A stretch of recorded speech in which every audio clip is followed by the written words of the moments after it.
Welcome to Good Morning Hospitality, your one-stop shop for the latest news, noteworthy trends, and thought-provoking discussions across the industry. From hotels to short-term rentals to all things travel and hospitality, you'll find each episode equips you with the information that you need to start your week. Join us on Good Morning Hospitality every Wednesday, wherever you get your podcasts.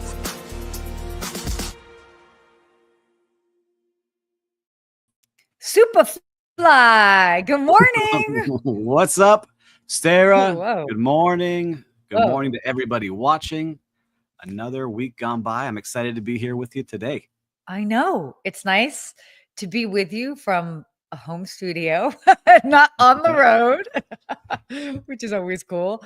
Man, it's been a busy start to the year. So, good morning, Lou. Lou in the house. Lou, will I see you this weekend in Phoenix or the following weekend in Los Angeles?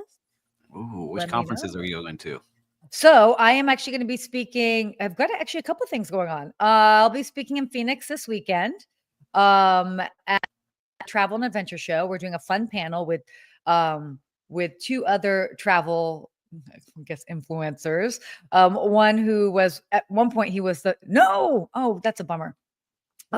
One who was the first American to travel to all the countries in the world, Lee Abamonte. Good morning, Christopher. And then we got everybody joining. And then the other one does a lot of travel to Italy. So it'll be a fun conversation. Then I'll be hopping over to New York, seeing my friends that are part of HSMAI. If we have any listeners joining in, let us know. I'll be around in New York. And then the following weekend, I'll be in Los Angeles speaking also at the Travel and Adventure Show, but I'll be putting on my talk, which is how to maximize your hotel stay. Yeah, I love it. A lot going on. You know what's exciting too, which I had no idea until I saw the post, is that you and I are speaking on a panel, and we didn't know that we were speaking on the panel. Oh no. I knew, Steve. You knew? I did not know. Because they were like, Steve is busy. And I'm like, well, tell Steve I'm on the panel too. And they're like, we'll follow up with him. They kept texting me, and I was like, I got it. All right. Finally. And then you're like, if Sarah's doing it, I guess I'll do it. Yeah. Yes. So, that'll be next Friday. They got me. Good morning from Austin, Texas. I can't see LinkedIn user. We got a lot of people joining. I love it. We got some action here today. Yeah, we do. So we got some fun stuff going on. A lot of panels, talks.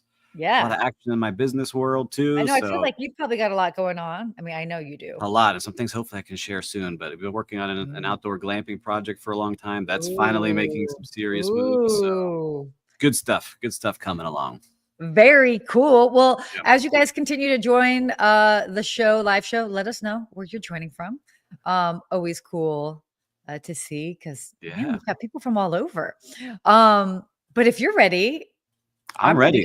Or we can do more coffee talk, whatever you want to do. We can talk about car accidents. We can talk about some other stuff, whatever you want. Oh, no, we're not talking about car accidents. We're not putting that. I already saged myself.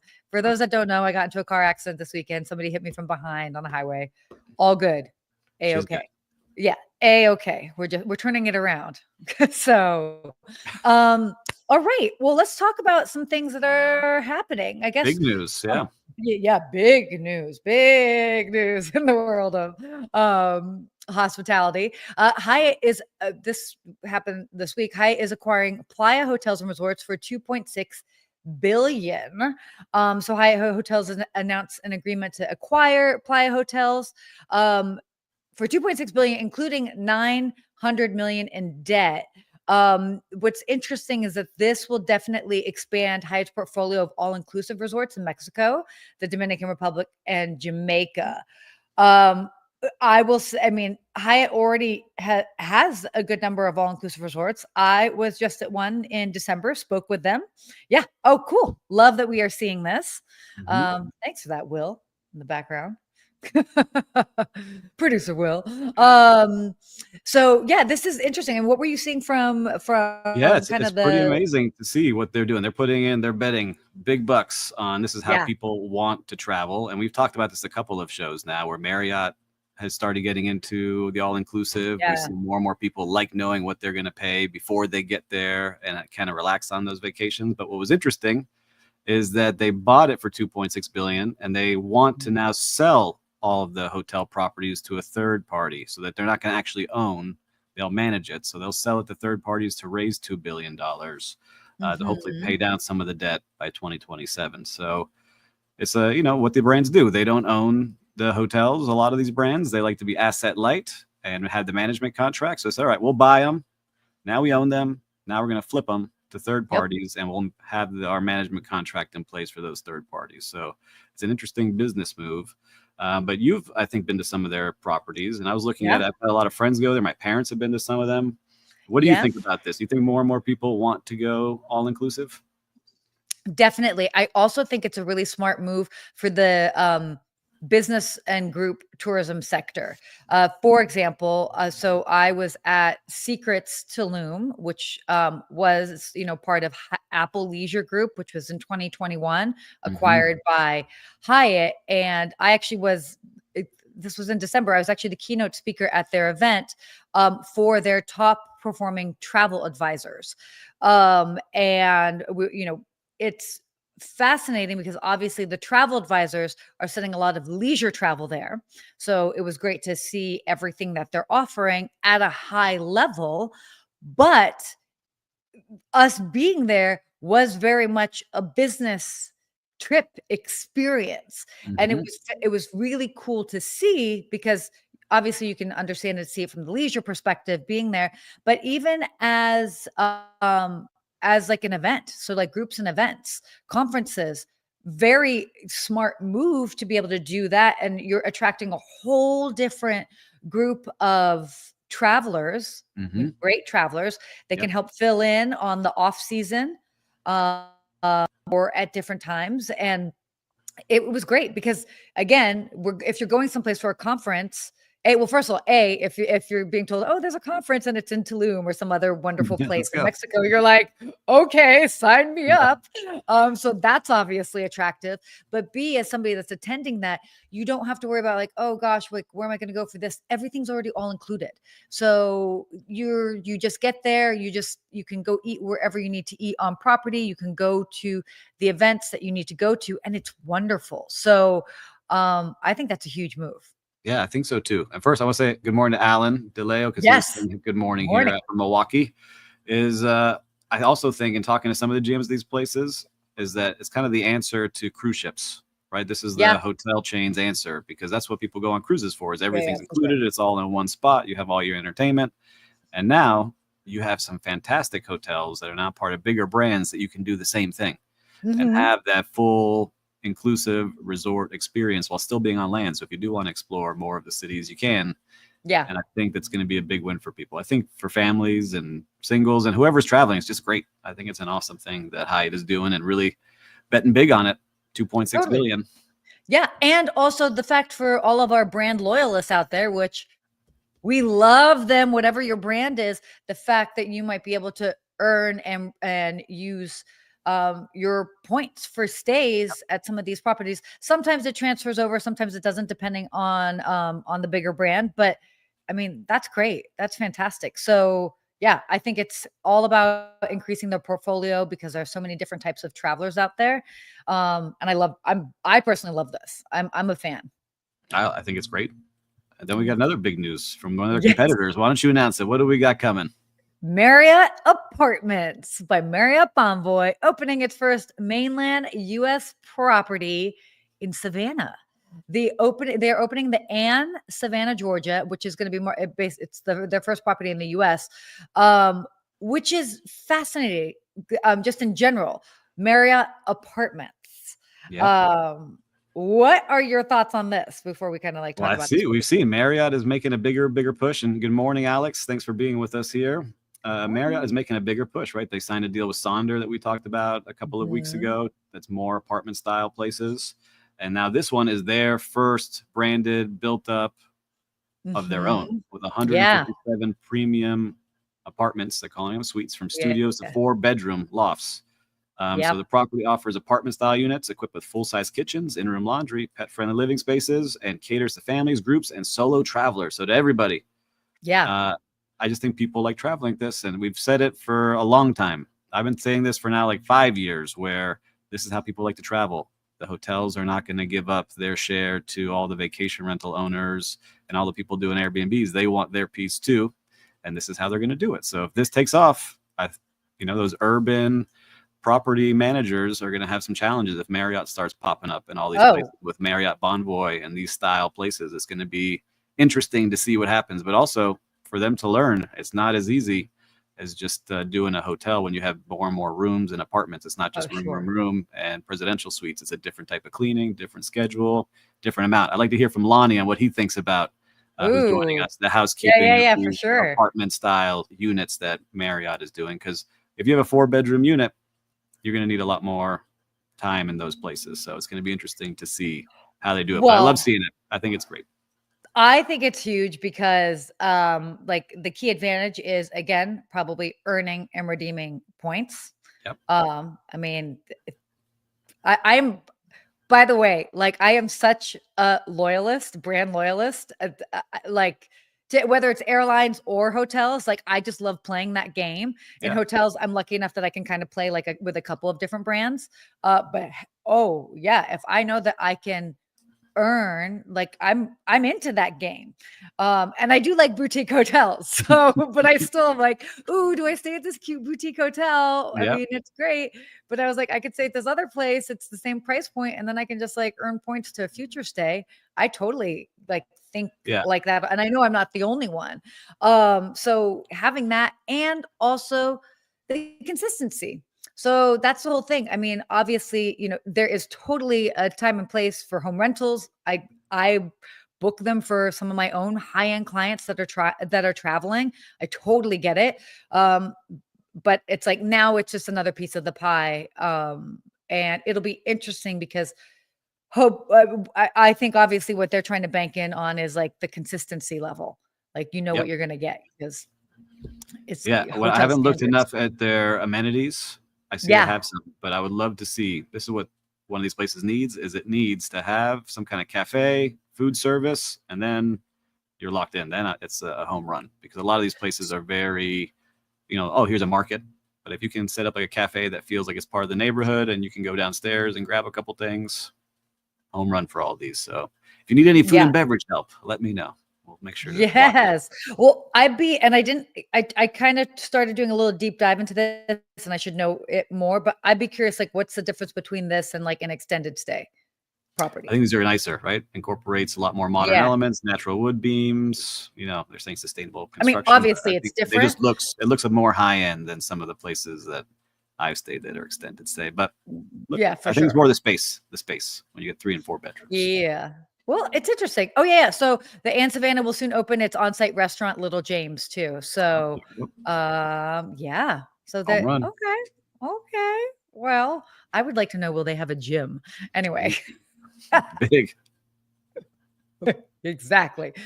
Clearly priorities right here. You want the restaurant, I want the gym. Okay. So. All right. And then Lonnie, what did Lonnie say? Because I trust his housekeeping. Lonnie, what did you say? These types of properties need a roadmap going forward for success in engineering, cleanliness, and presentation. I built a roadmap prior for some Sonder properties. There you go. Nice. Yes. Yeah. It's a different way of doing. Different way of operations. All right. Absolutely. I love it. I'm excited to go. Well, let's head on over to Hawaii for our next conversation, our next topic here. Ooh, love this. We got like graphics and stuff. It's a whole this is high-end stuff over here, high-end production. The iconic Kona Hotel in Hawaii undergoes a $30 million transformation.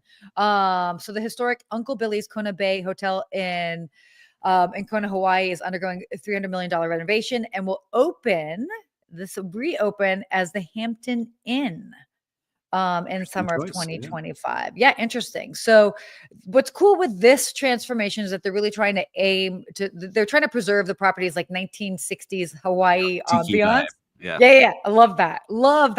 But still like updating the facilities to meet sort of modern standards. The hotel's got 123 rooms, a pool, outdoor common area, fire pit, all of that. And then, that's cool. They have the Island Bar and Grill by Trader Vic's there as well. So traditional Polynesian fare and signature Mai Tais. I like seeing it.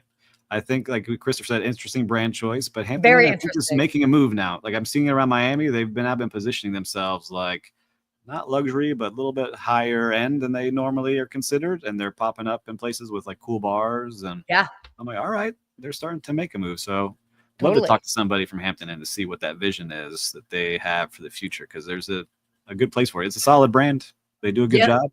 You know, I've stayed at a couple of them, always good for overnight stay. But if they start mixing this in, very fun. And that's a lot of money to put into a hotel. $30 million renovation for 120 rooms is a lot. Yeah. That's a lot of money for not that huge a hotel. So this is going to be a nice place. Exactly. Yeah. But fascinating choice, as we kind of mentioned. So yeah, maybe we can have somebody on from anybody have any friends at Hampton Inn? Are Hampton you Inn? watching it from Hampton Inn? Let us know. We're definitely let us know. We want to hear from you. All right, let's talk about just the world of travel. I'm going to tee it off for you. Can I tee it off for you? Yeah, please. I would actually like a drum roll, please. I'm going to throw it over to you because now I know you travel in the air more than anybody. Yeah. And Korean Air named world's best airline for 2025. With Korean Air has been named the world's best by airlineratings.com, unseating Qatar Airways. What do you have to say about this, travel expert Sarah Dandashy? This is huge news, by the way. So Qatar has been named it for many years. I think at one point, Emirates, Singapore is always up there.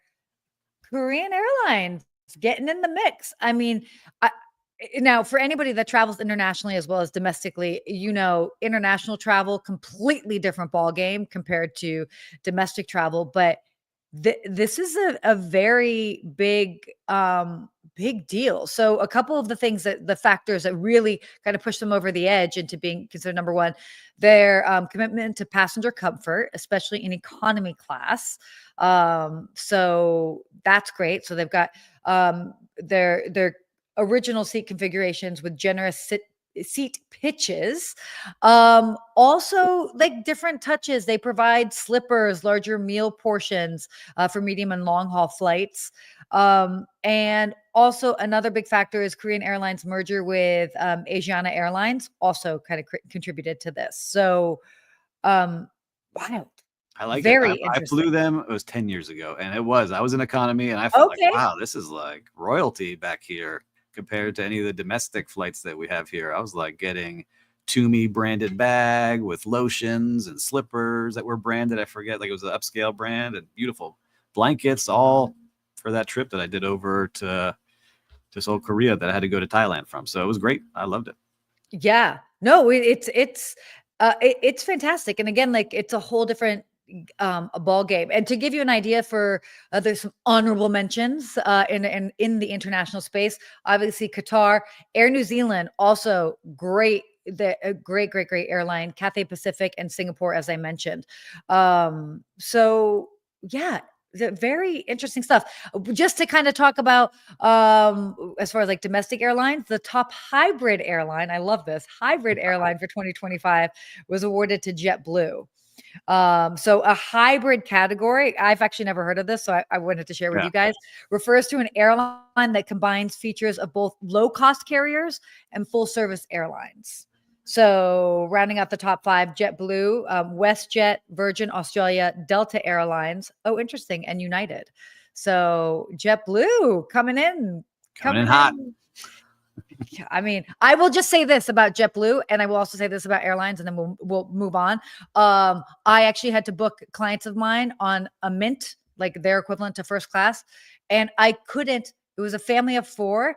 I could only select seats for 2 of them. The other 2 were going to be assigned seats on at the airport. And we're seeing this trend also with British Airways and their business class. We are seeing more airlines that you pay for a premium cabin that would be equivalent to business or first, and you can't select your seats. It is wild to me. I don't understand why they're doing it. It is so frustrating, but there you go. I got that out. Thank you very much. Got it out. All right. It makes no sense. So anyway, what is this? Korean Air is following the old airline standards of Donald's International Airways from the 1960s. All right, well, to check them out. I don't know Donald's. I don't know Donald's. I know Pan Am. Yeah. Maybe I don't even know personally. I don't think Eastern so. Airlines. Yes.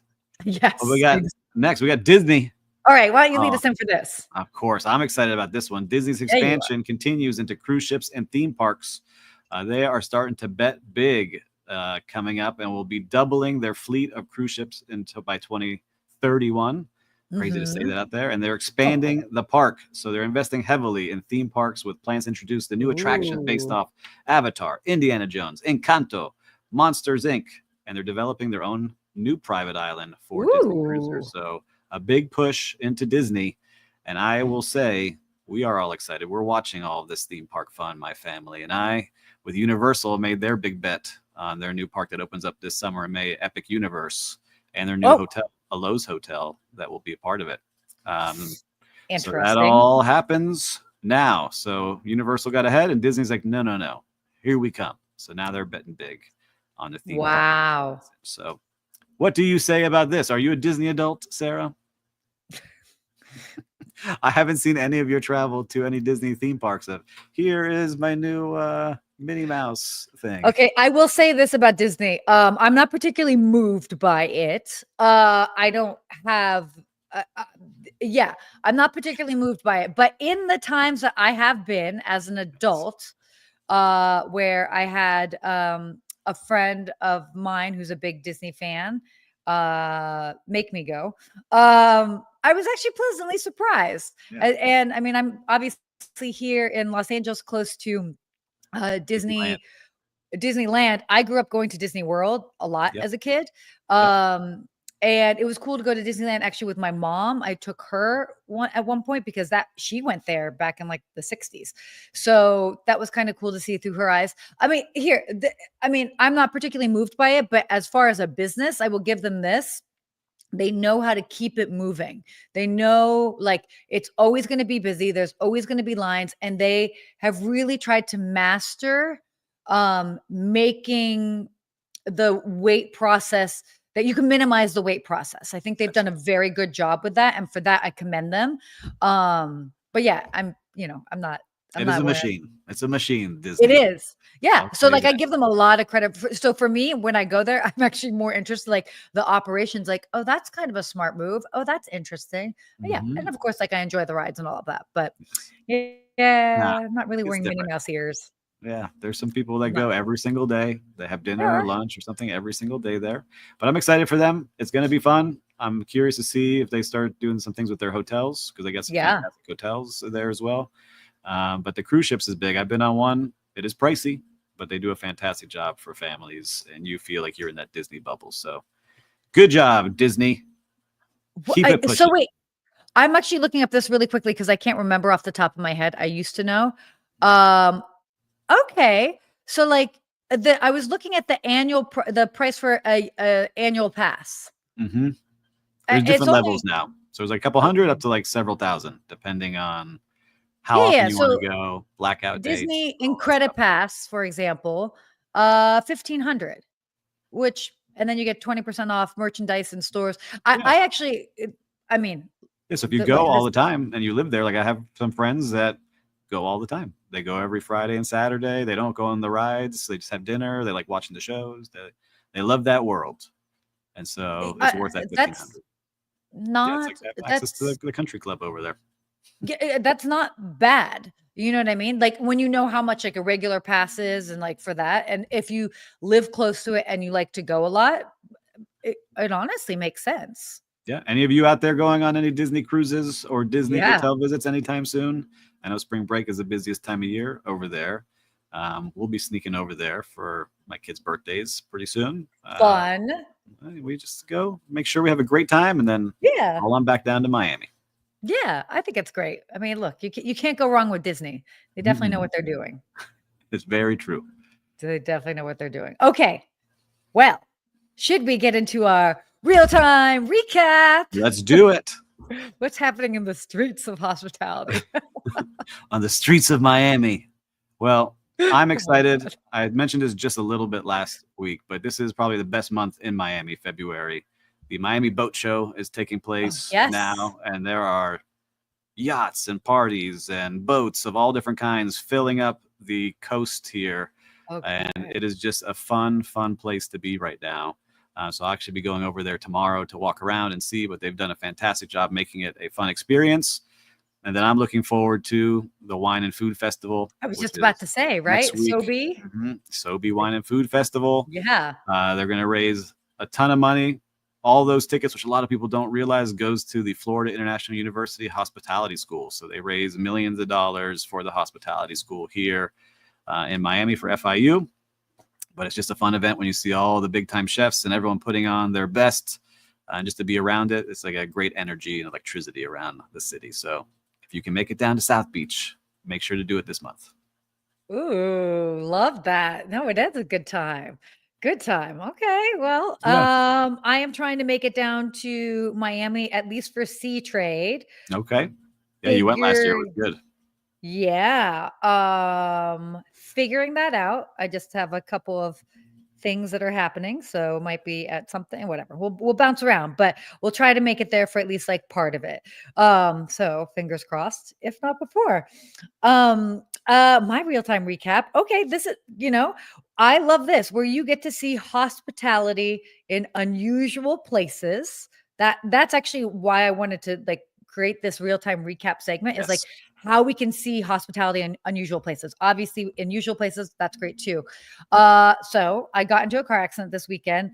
Somebody rear-ended me, and I had to have my car towed because my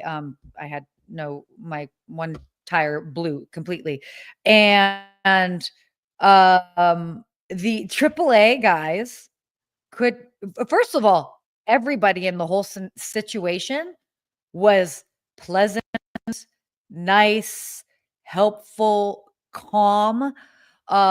Even my interaction with the police, we had to file a police report or California Highway Patrol. Very nice, kind. All things considered, I mean, you would like to think that that would be the case, but I don't know. Sometimes people have bad days.